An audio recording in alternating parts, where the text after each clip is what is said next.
দাঁড়িয়েছিলাম ব্যারাকপুর স্টেশনে।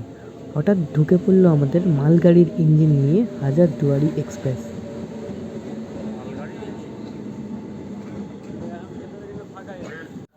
উঠে দেখি খুব ভিড়, বসার আর একটাও জায়গা নেই।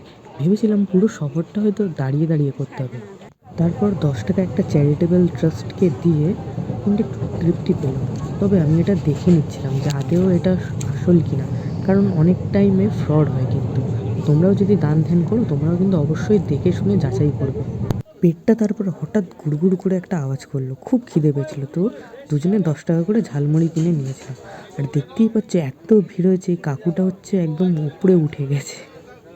তো আমরা আজকে যাচ্ছিলাম মুর্শিদাবাদ।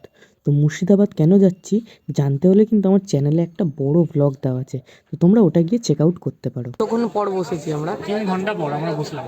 স্যাড লাইফ, পা ফা কিছু নেই আর। Sad life.